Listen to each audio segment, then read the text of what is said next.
Minister, in that response, the Minister said that she doesn't believe that there needs to be separate or specific policies for different ethnicities or race or so on in her answer.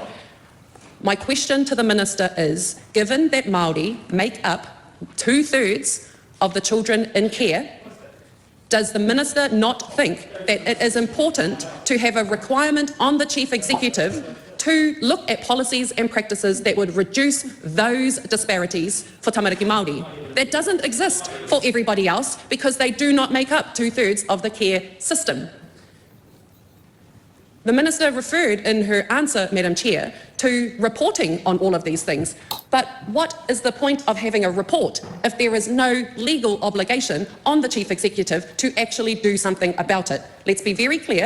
The Minister, in repealing this section, 7AA, is very clearly removing the obligation on the Chief Executive to reduce disparities for tamariki Māori. I want to understand from the Minister why she doesn't think it is important to have that legal obligation on the CEO for tamariki Māori who make up 2/3 of the care system. I call Kahurangi Carter. Thank you, Madam Chair. I also want to speak to my amendment 241, which talks about the obligations of the Chief Executive. Now, responsibilities, pay attention to what that means for tamariki Māori. What is focused on is what is addressed. And this needs to be enshrined in law because we know that tamariki Māori are not treated equally. We know that because history has shown us over and over that tamariki Māori have been let down by the system. And I'm sure the Minister has been party to far more documents and information and empirical evidence than we have. And I really implore the Minister to look at that empirical evidence because I believe in all of our ability to decipher between empirical evidence and evidence. And that is what we're talking about here. When it is not good enough to just expect something to be reported on and to leave it up to the Independent Children's Monitor. When something is enshrined in law, it happens. And with the CE being responsible for the disparities that tamariki Māori face, that means that those disparities can actually lessen. And that's the goal, right? You know, wouldn't it be amazing if we didn't have to have it? If in fact that would be the ideal. But at the moment, what the Minister is asking us is to walk around in a pitch black shed with a torch, all shining at these issues, shining a light on the darkness which happens with in-state care. But what we need to do is have that Chief Executive turn on the lights so we can see the whole picture of what is happening and shine a light on all of the darkness so that our tamariki Māori can have everything that they deserve. All of the safety that I know the Minister has said that she's really, really focused on. To have the stability that all of our tamariki deserve and need, and that aroha. Because when we boil it down, that is what all tamariki need. Safety, stability, and aroha. And when we look at the evidence, we can see that when we have reported on these things, when we have reported on the disparities of tamariki Māori, actually the proportion of Māori tamariki in care has reduced. It is working. So the concerns that the Minister has about 7AA, well, let's keep the really cool stuff that's in 7AA. The stuff that means that tamariki Māori are connected to their whānau, are connected to their culture, and that the CE is responsible for making sure that those disparities continue to decrease. I want to know about why this proposed repeal of Section 7AA, which the Minister has raised concerns about, particularly around those statutory duties of the Chief Executive to ensure that the policies and practices of the department being the regional offices of Oranga Tamariki, and any services and outsourcing for community providers and partnerships actually have the objective of reducing disparities of tamariki Māori, because isn't that what we're here for? To make sure that all tamariki are treated with that safety, stability and aroha. But by having the lights off and just pretending that doesn't happen and ignoring that 7AA actually has helped reduce those disparities is doing a disservice to our tamariki. Time has expired. The time has come for me to leave the chair. The committee will resume at 7:30. Thank you. Thank you.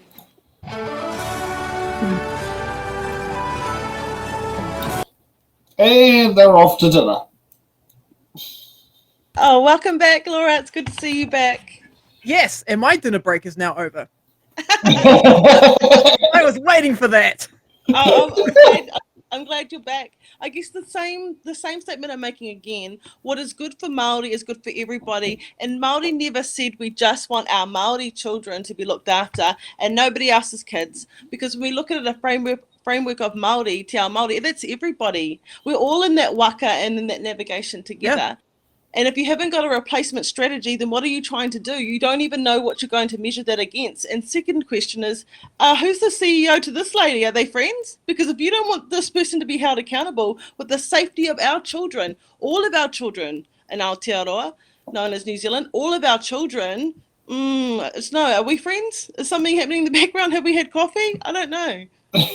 I mean, it just puzzles me. Like, people go, oh, it's unequal to have special treatment or whatever for Māori, and I'm like, okay, then why don't we just expand this for all kids then? Yeah. I think Chinese kids deserve to know where they've come from. I think Irish kids deserve to know where they've come from. I think this should apply to everyone because community is important for stability. I mean, we had this mindset before they gave women the right to vote.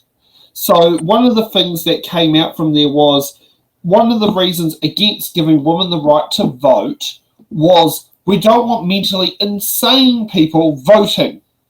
That was one of the reasons to disbar women to have the right to vote. Completely ludicrously stupid. The one thing I'll be honest with, I hated with the fact when we had women's suffrage in 1893 is the fact that they gave women the right to vote, but they did not give women the right to stand in Parliament. And they weren't allowed to stand in Parliament until the 1920s. However, they were allowed to stand for mayors and councillors, and we did get our first female mayor, and I think it was the second one in the world, Catherine Drever, I think her name is, mayor of, was it the county of Onehunga. But, I mean, it still took there, and it still took to having that, like, by the time we finally got a female MP, was Catherine McCombs in 1932. It still took a long time. And I mean, and till we got a wahine in the seat, wasn't until 1949, after her husband died in a car crash, and she went, screw this, I'm going to become the local MP, took Western Māori and held the seat for the next seven terms. Well, love is the highest frequency, and I mean, you can go to war for love when you care and want to protect people. And I guess it comes down to the principles of Te Reti o Waitangi, which is protection, participation, and partnership. And I think when you are coming to this with this agreement from the Oranga Tamariki Act of 1989, and we're working on this together, then all of a sudden you want to ditch out of something that we've done together. How can you trust that? How can you trust that somebody is willing to ditch a document of partnership and agreement just all of a sudden? I mean, is it trustworthy behaviour of integrity? No, it's not. No, it's not. It's not at all. Some of the great comments that are coming here on the TikTok. Shout out from Spain, from Danny Karma. You're an amazing woman. Māori Top Gun said, I thought I've seen you in Glen Innes today. Ooh, actually, I was at Glen Innes today. I was at Marae. Yeah, I'll be honest, we weren't in Glen Innes because if I had a landline, would have an 04 telephone calling phone number and Laura would have an 06. Do your parents still have the landline connected? Good everybody on my TikTok. Hi, Matt. It's good to see you. Thank you for jumping on. And I don't mean this to come across as in any way disrespectful, but what is Karen's actual nationality? What is her culture? I think she is Māori. She is Māori, but I think she was raised in Australia. No. She was raised in SIF's foster care. Okay, so for me, this is sadly a classic example when you don't have whakapapa identity. This is why Karen's lost, because she hasn't had that pathway back to her homeland, to her marae, to her iwi, where she comes from. Otherwise, she would understand how important that is. So unfortunately, I mean, if we look at Seymour and Karen, unfortunately, they've lost their way and they haven't come home and they don't know how. And that's a whole product from colonisation. And that's why it's so important to have it. It says here she is of Māori descent and from Ngā Pui. Okay. Born in Australia, moved to New Zealand as a baby, first living with her grandparents in Chhour before moving back to her mother's on the North Shore at age 5. She regularly ran away from home and ended up in foster care, which she stated as a reason for her interest in addressing homelessness and child poverty. She worked in property management prior to becoming into politics. So this is from her own Wikipedia page. I got a question, Sam, to jump in. How do you think, if Section 7AA was around when she was a little tamariki, how do you think the course of her life would have ended up? I think she would have ended up with her grandparents. Yeah. Yeah, and thank you, Laura. And that's sort of the point I wanted to make was this is a clear example. We can see it internationally and nationally. This is what happens when you have that. I mean, let's talk about it, a spiritual umbilical cord to you, because you're always tied to your whakapapa, your ancestry and who you belong to. And everybody's ancestry is important, and everybody has that sort of mana inherited gifts. Whether you're po iwi or whether you're Māori, everybody has that. And I think establishing this protocol with tikanga, that works for everybody else too, to find your way home. Put this way, I didn't know my whakapapa until I was an adult. I didn't know that I didn't even know what iwi I came from. I wasn't raised in foster care or anything, but my mother didn't know. She was cut off from that side of things. And it took until I was in my early 20s to understand, oh, I'm actually descended of one of the first rangatira in the South Island to sign Te Tiriti. Okay. That's so important and brave for you to share, Laura, and thank you so much. I also was raised European as well, because my father had come from a once for warriors background. He didn't want that for us. So it was about trying to love you and protect you, and because of what happened with the Tohunga Act suppressing the te reo, I mean, te reo only became legal nearly 40 years ago. How are we supposed to retrain that back? And that's the thing, Laura, you don't have to be in foster care, but you were harmed because your identity was taken away from you, and we didn't all get to love you at the same time because we didn't know how to pipiha or whakapapa to each other or whakapanongatanga. So you missed out, whether you're in a care home or not. We all miss out from each other and learning beautiful cultural identities and that whakapapa. Okay, let's see what Karen has sat there and said after the break. That part one stand part. Honourable Karen Chhour. Thank you, Madam Chair. I just wish to stand to speak to the member on an amendment paper number 241 set down by Kahurangi Carter from the Greens. I appreciate the questions that were asked in regards to this amendment. I will not be supporting this amendment. The Social Services and Community Committee considered the reporting obligations imposed on the Chief Executive of Oranga Tamariki by Section 7AA. These include an obligation to report on the impact of measures taken to reduce disparities for Māori. By majority, the committee was satisfied that there are sufficient mechanisms outside of Section 7AA for reporting outcomes for tamariki and rangatahi Māori produced by both Oranga Tamariki and the Independent Children's Monitor. The majority recommended that no amendments to the provisions in the bill around reporting duties. I'd like to also include that there are other ways that this is reported upon. These include the annual report on outcomes for Māori children and young people in their whānau, the State of Oranga Tamariki system report to be released at least once every 3 years, which requires an assessment of outcomes being achieved for Māori children, young people and their whānau, and the annual compliance report against the National Care Standards and Related Matters Regulations 2018. These standards set the standard of care for all children in the care, and achieving these is a priority for Oranga Tamariki. We also have several reports from Oranga Tamariki, including its annual report, which refers to measures performance against standards agreed as part of the annual appropriations, its quarterly report providing regular updates on progress towards ministerial priorities, its strategic direction, a key appropriation performance measures, among other matters. This report publicly sets out how the ministry is making a difference for children and young people and their families. We also have the annual Safety of Children in Care report, which publicly reviews and measures the findings of harm for Māori children and young people in care. Now, in one of the questions or speeches prior to the dinner break, there was a comment made that we didn't listen to the submitters. I would like to just push back against that, because I actually went away and I did listen to the submissions in regards to the reporting. And I asked Oranga Tamariki questions around what do we report on, how many reports are made, and there were multiple reports that reported on just this. I also asked what kind of resources does it take to do the report that the Chief Executive is obligated to do right now. And the resources were around 4 FTEs to get this report put together. I believe that those resources are better allocated elsewhere. We're actually putting the services in front of the young people rather than writing about it. Honourable Willow-Jean Prime. Okay, so She heard and ignored. those who are watching TikTok would have quickly seen Laura's comments. Now, would you like to say it? Yeah, no, she listened all right, but it went through one ear and out the other. That's the problem. It didn't stay in her head.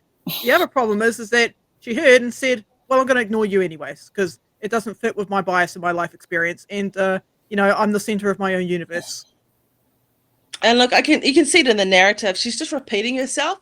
Like if you really sit there and you think about what the essence of what her conversation is, the korero, it's just like a record going over and over. Like we've rehearsed this for a couple of days before we've come in here, and I'm going to stick by that because I can't think independently. So for me, it's like, where are these reports that magically just arose from nowhere? And how do you make sure that they're were they available in your research on the bill, Laura, to actually get these magic reports that are being talked about? Or are they just...